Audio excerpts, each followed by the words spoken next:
मैं गांधी की तरह इस कानून को फाड़ता हूं। ये अनकॉन्स्टिट्यूशनल है। नरेंद्र मोदी की हुकूमत ने 2014 में उस वक्त के मंत्री ने एक Waqf properties eviction of unauthorised occupants bill को इंट्रोड्यूस किया।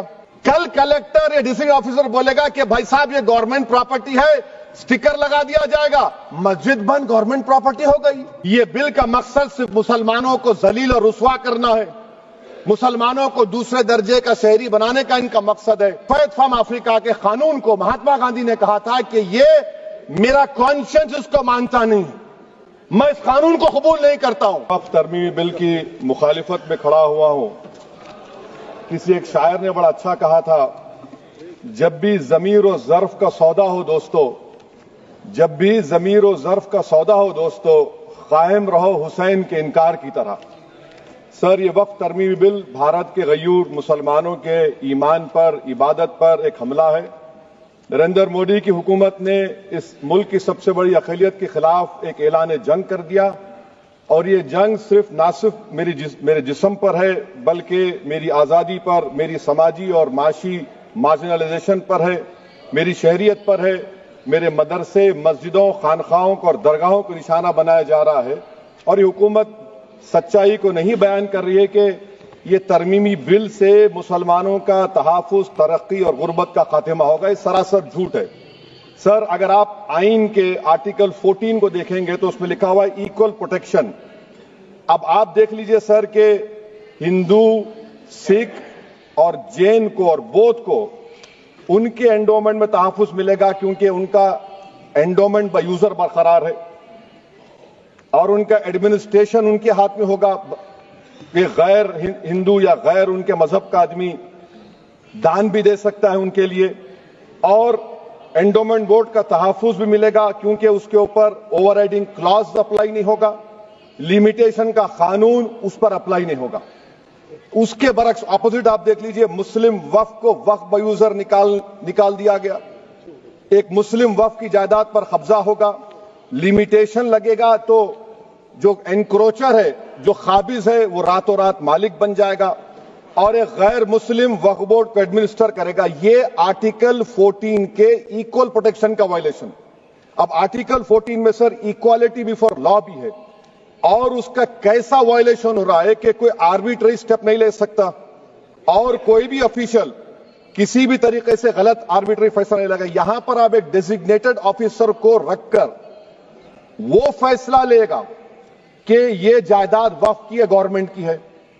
क्या ये प्रिंसिपल्स ऑफ नेचुरल जस्टिस के खिलाफ नहीं है, जिसका तकर्रुर एग्जीक्यूटिव करती है? ये हमारे theory of separation of powers, Bharat के आइन का बेसिक स्ट्रक्चर का हिस्सा है। क्या इसका वायलेशन नहीं है? सर, आर्टिकल 25 का वायलेशन कैसे है कि आप मुसलमानों से वक्फ बाय यूजर छीन रहे हैं और फिर आप कर्ब कर रहे हैं वक्फ वाल औलाद को, मगर वहीं पर दूसरे धर्म के मानने वालों को उनके मजहब पर चलने की पूरी इजाजत है। लफ्ज जो आर्टिकल 25 में इस्तेमाल हुआ सर, वो इक्वली एंटाइटल्ड, यहां पर मुसलमानों के इक्वल एंटाइटल्ड नहीं हो रहा। अभी हम गृह मंत्री का, वजीर दाखिला का यहां पर उनका हमने तकरीर सुनी, यहां पर वो ये कहते हैं, वजीर दाखिला, शायद वो कटमुल्ला की जबान ना कह दें, वजीर दाखिला कहने पर वजीर दाखिला ने अपने बयान में कहा कि बोर्ड और काउंसिल जो होगा वो माने वक्फ इस्लाम से अलग है। सर, अगर ये बात सच है आपकी, तो फिर आपको यह कानून बनाने की जरूरत ही नहीं है। आप एक नॉन स्टैट्यूटरी बॉडी बना दीजिए। ये जो कानून बन रहा है ना सर, ये आर्टिकल 26 इसका सोर्स है, और आर्टिकल 26 जब इसका सोर्स है तो आर्टिकल 26 का ABCD क्या कहता है कि रिलीजियस डिनोमिनेशन को अपने मजहब के अफेयर्स खुद चलाना, मूवेबल इमूवेबल प्रॉपर्टी को लेना और एडमिनिस्टर करना।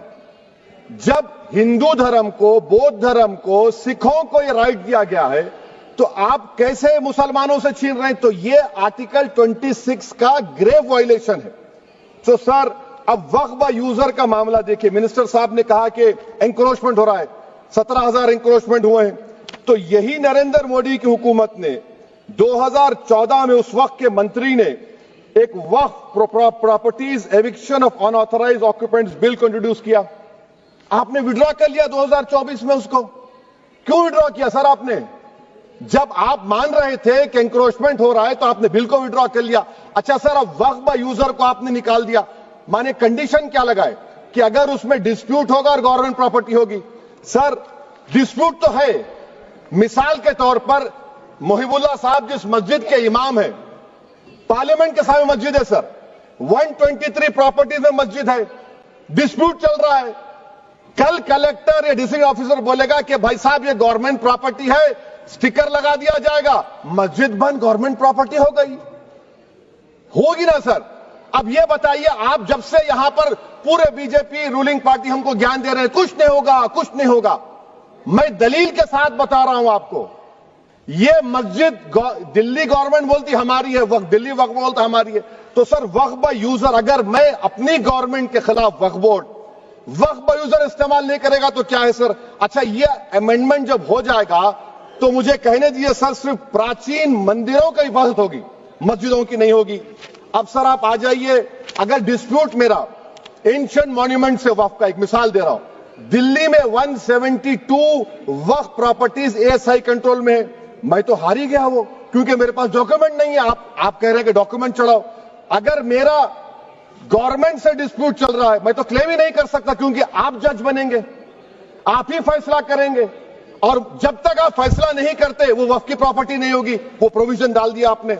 अच्छा, अगर मेरा डिस्प्यूट एनक्रोचर से होगा सर, तो एनक्रोचर में तो आपने तो 107 को डिलीट कर दिया, आप रातों रात खाबिज को, एनक्रोचर को मालिक बना रहे हैं। सर मैं ये पूछना चाहता हूं आपके जरिए हुकूमत से, एक मुंबई में एक बहुत बड़े दौलतमंद है, खोजा बरादरी का यतीम खाना था, उन्होंने 2004 या 5 में 22 करोड़ में खरीद लिया। वो केस सुप्रीम कोर्ट में कि आप उनको मालिक बनाना चाहती है लिमिटेशन एक्ट अप्लाई करके, हमको बताइए, हम जानना चाह रहे हैं। और सच्चर कमेटी ने सर 2007 में कहा कि दिल्ली के 123 प्रॉपर्टीज की मार्केट वैल्यू 6000 करोड़ की। आज हम 2025 में आ गए, क्यों आप उन प्रॉपर्टीज के खिलाफ पड़े हुए?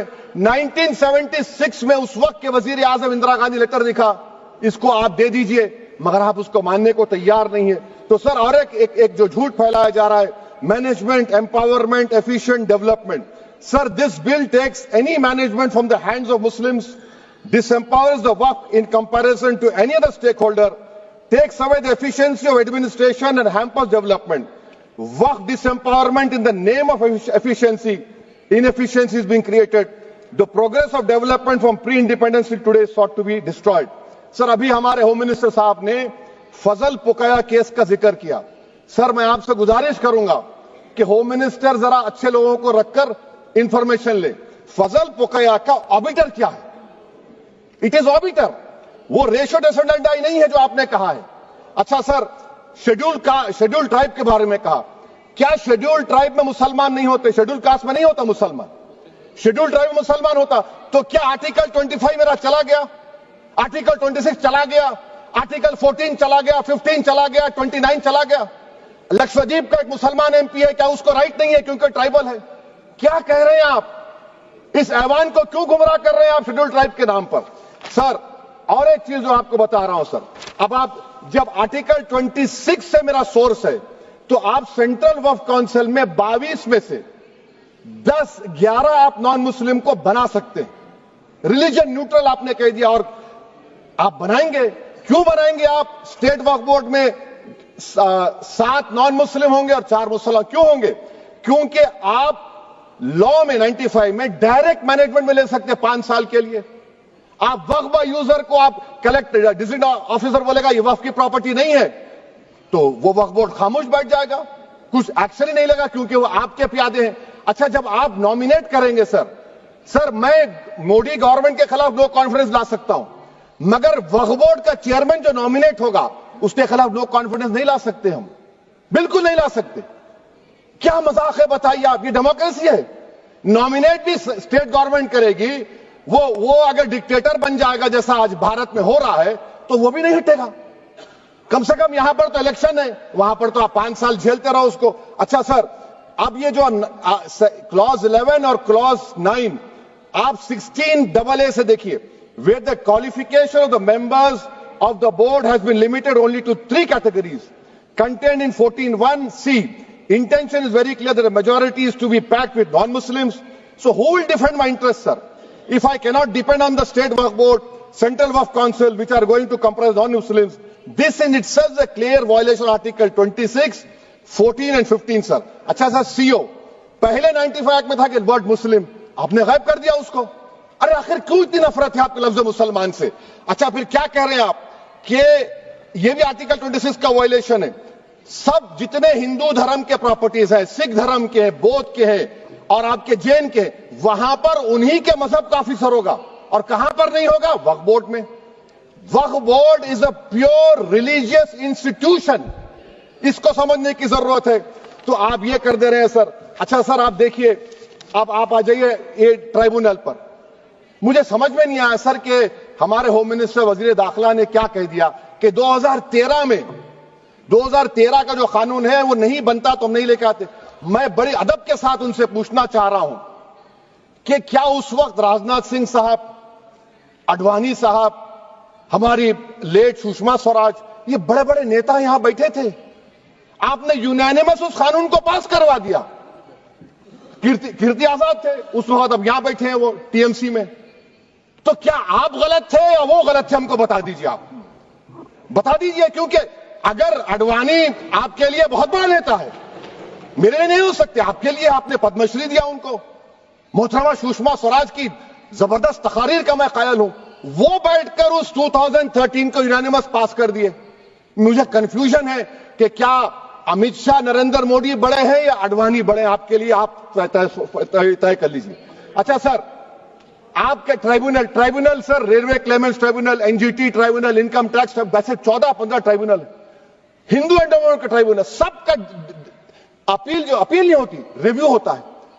गृह मंत्री सरकार कह रही है कि नहीं, रोक दिए, रोक लगा। कैसे रोक लगाते हैं? रिव्यू और अपील में तो फर्क होता है ना सर।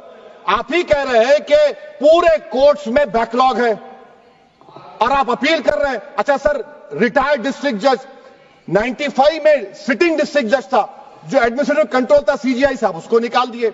अच्छा सर, अब आप अभी हमारे मंत्री साहब ने कहा trust, sir Shri Sai Baba trust 2004, वो ये कहता है जो ऑफिसर उसमें काम करता उसको साई बाबा का डिवोटी होने चाहिए और उसको डिक्लेरेशन लिख के देना पड़ेगा।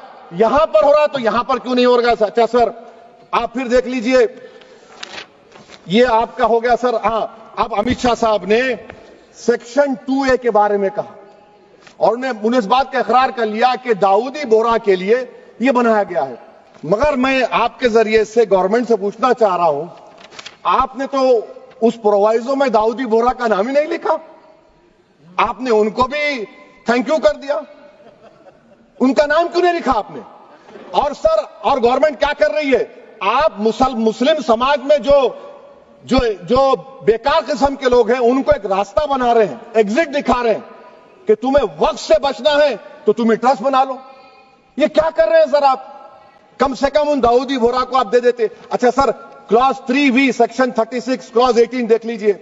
Oral Waqf, oral appointment has sought to be discontinued even though it is recognized practice in Islam. Muslim personal law has recognized oral waqf and 1937 Shariat Application Act. Sir, आप clause 39 पर आ जाइए।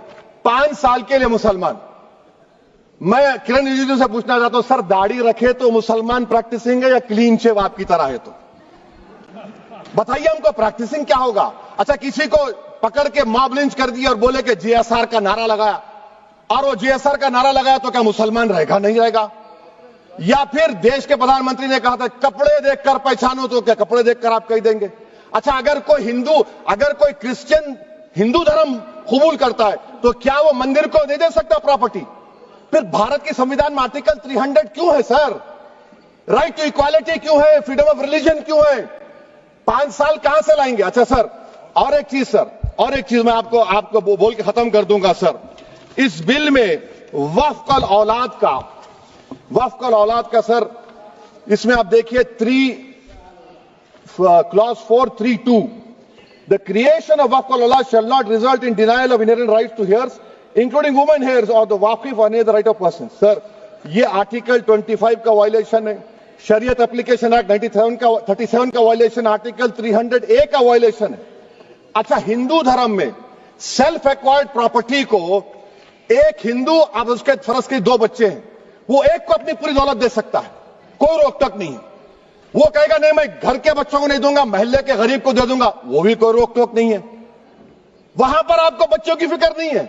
जब मैं अपनी प्रॉपर्टी को अल्लाह को मालिक बनाकर दे रहा हूं, आप कह रहे बच्चों की फिक्र नहीं है। इतनी मोहब्बत आप बिल्किस बानो से दिखा देते तो आपके लिए दुआएं देती आपके लिए। तो सर आप दूसरी बात आप देख लीजिए सर, आखिरी बात कहकर मैं अपनी बात को मुकम्मल कर रहा हूं सर। नहीं खैर मैं मुकम्मल कर रहा हूं। स्पीकर साहब बहुत टाइम दे दिए। सर आप देखिए, इसमें अमित शाह साहब बोले कि इतनी प्रॉपर्टीज का कब्जा हुआ, चोरी हुई, ये हुआ। सर क्लॉज 2652A सेक्शन, अगर कोई प्रॉपर्टी बेचता है 2 साल की सजा थी, आपने क्या कर दिया, उसको 6 महीने कर दिया। नॉन अवेलेबल था, आपने अवेलेबल कर दिया। सेक्शन 40 की बात करते हैं। सेक्शन 40 में सर हमको जो ज्वाइंट वर्किंग कमेटी के जो नोट्स दिए, उसमें मिनिस्ट्री ऑफ माइनॉरिटी अफेयर्स ने कहा कि 30 साल में 515 केसेस सेक्शन 40 के, और सिर्फ 8 लोग कोर्ट को गए। वक्फ यूजर का कानून तेलंगाना आंध्रा में है, सेक्शन 40 का कानून तमिलनाडु 63 है, आंध्र प्रदेश में 43 है। और सर आप डायरेक्शन दे रहे हैं, अच्छा क्लॉज 4218B देखिए सर, आप रूल बना रहे हैं, कोऑपरेटिव फेडरलिज्म के खिलाफ है, इतना रूल बना रहे हैं। और आखिर में सर मैं आपको बताना चाह रहा हूं स्पीकर साहब, ये बिल का मकसद सिर्फ मुसलमानों को जलील और रुस्वा करना है, मुसलमानों को दूसरे दर्जे का शहरी बनाने का इनका मकसद है। सर अगर आप हिस्ट्री को पढ़ेंगे तो महात्मा गांधी उस वक्त के व्हाइट अफ्रीका में सफेद फार्म अफ्रीका के कानून को महात्मा गांधी ने कहा था कि ये मेरा कॉन्शियंस इसको मानता नहीं है, मैं इस कानून को कबूल नहीं करता हूं। तो महात्मा गांधी ने क्या किया, उन्होंने उस कानून को फाड़ दिया। तो मैं गांधी की तरह इस कानून को फाड़ता हूं। ये अनकॉन्स्टिट्यूशनल है सर। इस देश में झगड़े पैदा करने का काम बीजेपी करना चाहती है मस्जिद और मंदिर के नाम पर, इसीलिए मैं इसका कंडेम करता हूं। और मैं आपसे गुजारिश करता हूं कि मैंने अपने 10 अमेंडमेंट दी है, आप इसको कबूल करिए सर, मुझे बोलने का मौका दीजिए और उस पर डिवीजन का मैं डिमांड भी करूंगा। Thank you sir. आप सुन रहे थे हैदराबाद से सांसद असदुद्दीन ओवैसी को। संसद में खड़ा होकर उन्होंने कई तरीके के मुद्दों को उठाने की कोशिश किया है। साथ ही वो वक्फ बोर्ड को लेकर के ज्यादा अहमियत देते हुए देश के प्रधानमंत्री नरेंद्र मोदी जी पर कई तरीके के आरोप लगाया है। वो लगातार ये कहने की कोशिश कर रहे हैं प्रधानमंत्री नरेंद्र मोदी जी देश के मुसलमान के साथ साथ जो है वो देश को गुमराह करने की कोशिश कर रहे हैं।